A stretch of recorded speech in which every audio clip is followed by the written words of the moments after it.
Assalamualaikum warahmatullahi wabarakatuh. Selamat malam para pecinta cerita horor. Kali ini Story 7 akan membawakan sebuah kisah tentang cerita horor yang berjudul Ketemu di Mall. Dan bagi kalian penonton setia Story 7 ataupun yang sudah subscribe, saya ucapkan banyak terima kasih. Semoga rezeki kalian lancar dan juga diberi kesehatan. Amin. Dan mari kita ke ceritanya. Selamat mendengarkan.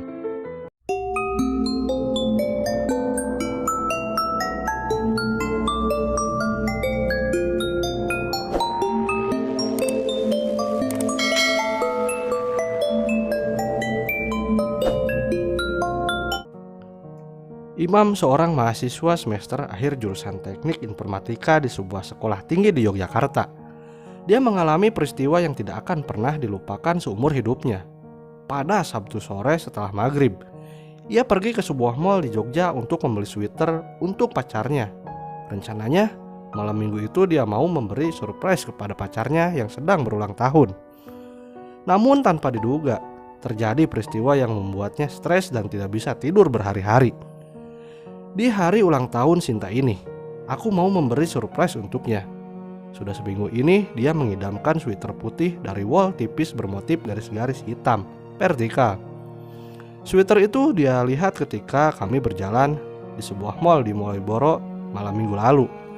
Sebetulnya saat itu aku bisa aja langsung membelinya, tapi karena aku ingat seminggu lagi dia ulang tahun, maka aku punya rencana lain.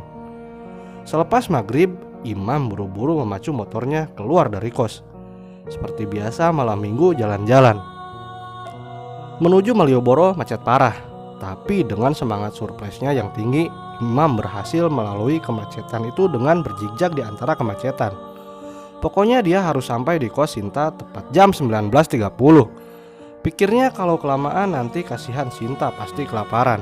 Rencananya dia mau mengajak Sinta makan malam bareng di tempat yang eksotis dan romantis, yaitu Medpresso Kopi dan Garden. Setelah makan nanti dia akan mengeluarkan surprise-nya. Rencananya itu sudah disusun dengan rapi dan tidak boleh gagal. Sore itu aku kontak Sinta, kasih tahu kalau malam minggu ini aku agak telat datangnya. Biasanya jam 7 malam aku sudah sampai di kosnya. Aku berbohong pada Sinta. Aku bilang kalau habis maghrib ini aku harus ke ATM dulu, lalu ke rumah bapak kos untuk mengurus perpanjangan kos. Padahal aku masih harus ke Malioboro untuk membeli sweater idaman pacarku. Sedangkan kosku di daerah Berbarsari. Jarak Malioboro dari kosku cukup jauh, maka aku harus ngebut dan lincah di jalan. Karena malam minggu jalanan pasti macet. Untungnya kos Sinta berada di daerah Wirobrajan, tidak jauh dari Malioboro. Jadi aku masih berani janji jam 7:30 aku sampai di kosnya. Walaupun sebenarnya ini tantangan berat buatku. Setelah bergelut dengan kemacetan yang melelahkan, akhirnya sampailah Imam di Malioboro. Tapi tantangan belum berakhir, karena ternyata parkiran sudah penuh.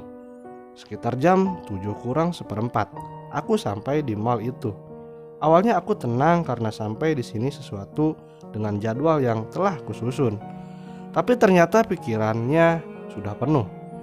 Security menutup pintu masuk parkiran dan memasang tulisan penuh. Aku memohon ke security untuk dibuka dan bilang bahwa aku cuma sebentar, paling beberapa menit saja. Tapi security tetap menghalangi dan melarangku masuk. Tapi untunglah saat itu tiba-tiba ada satu motor yang keluar. Aku diperbolehkan masuk. Di ruang parkir, aku memutar-mutar cari tempat parkir. Motorku Honda CBR 150 yang berbadan besar. Sementara motor yang keluar tadi Yamaha Mio. Jadi gak cukup tempatnya. Aku harus menggeser beberapa motor di sebelahnya. Kurapatkan supaya ada ruang yang cukup untuk motorku. Setelah itu aku buru-buru lari ke departemen store membeli sweater itu. Imam berlari buru-buru membeli sweater untuk Sinta. Setelah sweater yang dimaksud didapatkan, ternyata antrian di kasir cukup panjang. Ada 10 orang mengantri di depannya. Imam bolak-balik melihat jam tangannya. Ia semakin cemas karena satu orang saja bisa menghabiskan 2-3 menit di depan kasir. Karena cemas, keringat dinginnya keluar dan terasa ingin buang air kecil. Hingga akhirnya imam nekat menyerobot antrian dan mulai aksi sandiwaranya. "Stop mas, kamu harus ngantri," tegur salah seorang penjaga.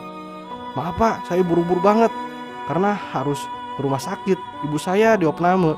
Ini saya membelikan ibu sweater untuk saya bawa ke rumah sakit. Ibu pasti nunggu." Mendengar alasan imam, orang-orang yang mengantri di depannya merasa iba dan mereka mempersilahkan imam untuk duluan. Bahkan mungkin karena kasihan ada seorang ibu yang menawarkan untuk membayarkan sweater tersebut. Tapi imam menolaknya. Pikirnya karena ini untuk hadiah ulang tahun Sinta, maka uangnya harus darinya. Setelah urusan kasir selesai, aku lihat sudah jam 7:15. Aku kayaknya orang gila. Lari buru-buru, gak peduli ditonton banyak orang dan lupa kalau saat itu sebenarnya aku menahan kencing. Ternyata ada seorang security mall yang mencegat. Mungkin karena lariku kencang aku dikira pencuri. Stop, ada apa ini kok lari-lari?" tanya security itu. "Aduh pak, tolong jangan cegat saya buru-buru banget. Saya dikabari ibu masuk rumah sakit," jawab saya. "Oh baiklah, hati-hati, lantainya licin. Semoga ibumu cepat sehat ya," jawab security itu. "Baik pak, terima kasih doanya," jawab imam sambil senyum-senyum. Hari itu aku banyak berbohong. Doaku dalam hati semoga gak terjadi apa-apa karena aku sudah banyak berbohong. Sampai di sini aku merasa lega karena sepertinya rencanaku bakal sukses. Kalaupun telat hanya beberapa menit saja. Dan aku yakin Sinta bisa memahaminya. Sampailah imam di parkiran motor. Rencananya dia akan langsung mengeber motor sekencang-kencangnya supaya melesat sewaktu tidak terlalu lama. Dan ternyata disinilah kisah aneh itu bermula. Sesampainya di parkiran motor, aku merasa ada yang aneh. Keadaannya sunyi dan sepi. Pikirku mungkin karena penuh, jadi gak boleh ada motor masuk lagi. Sesaat aku merasa ada desiran angin dingin dan wangi kembang ke arahku. Bulu kudukku mulai merinding. Aku berusaha cuek karena urusanku lebih penting.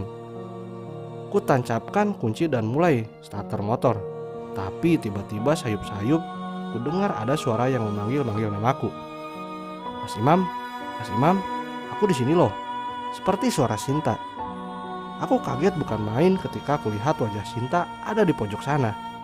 Pelan-pelan dia berjalan ke arahku sambil senyum-senyum. "Mas Imam, aku di sini. Gak usah buru-buru. Aku di sini jemput kamu." "Loh, kamu kok di sini? Kok tahu aku ada di sini?" "Iya mas, tadi siang kan mas cerita ke Ninuk kalau malam ini mau ngasih aku surprise. Nah, si Ninuk bocorin ke aku. Jadi sekarang aku yang ngasih surprise." Hihi. "Walah, begitu ceritanya. Sekarang aku benar-benar surprise. Tapi ngomong-ngomong, kenapa wajahmu pucat? Kamu sakit ya?" "Ya mas, sudah seminggu ini Mas Imam sibuk dengan skripsimu. Aku kangen, pingin ketemu, sampai sakit kan?" "Oh maafin aku benar-benar sibuk karena ngejar ikut wisuda bulan depan supaya aku bisa cepat kerja dan ngelamar kamu. Hehe. Tapi aku rajin WA dan telepon kamu kan?" "Mas itu serius ya? Kalau cuma WA dan telepon aja gak cukup buatku. Aku pinginnya ketemu." "Haha, oke lah, ayo naik. Nanti kutunjukkan surpriseku supaya kamu percaya kalau aku benar-benar serius dan tulus." Ngomong-ngomong, kamu tadi kesini naik apa?" "Aku tadi naik Gojek mas, tapi aku lupa. Tadi gak bawa helm. Gimana ya mas?" "Oke, no problem. Nanti kita lewat jalan-jalan kecil aja, yang aman gak ada polisi." Kemudian Imam dan Sinta pergi keluar dari parkiran. Tidak begitu jauh, Imam langsung belok ke kiri lewat jalan Suryat Maja. Sesampainya di perempatan Hotel Melia Pursani, motor melaju lurus ke timur menuju arah Stadion Mandala Krida. Lalu belok ke utara menuju daerah Pengok. Imam sengaja melewati jalan-jalan kecil untuk menuju Cafe Medpresso. Karena Sinta tidak memakai helm, di sepanjang jalan Imam sengaja melajukan motornya tidak terlalu kencang. Karena pikirnya Sinta sudah bersamanya. Lagi pula Sinta sedang kurang sehat dan tidak memakai helm. Di jalan beberapa kali Imam mengajak Sinta mengobrol. tapi Sita tidak menjawab. Hanya sesekali terdengar tawa ringannya. Sesampainya di kafe Medpresso, waktu menunjukkan jam 8:30 lebih dan kafe terlihat ramai. Lokasi Medpresso Kopi dan Garden berada di sekitar Gejayan. Kafenya berkonsep ruang terbuka yang sejuk. Dan ada juga ruangan indoornya yang dikelilingi dinding kaca transparan dengan cahaya lampu-lampu berwarna kekuningan. Halaman luas ditumbuhi pohon-pohon Kamboja, rambutan, dan mangga. Di bawah pohon-pohon berjejer meja dan kursi. Di atas batang-batang pohon dipasang lampu-lampu sehingga suasana tampak eksotis dan romantis.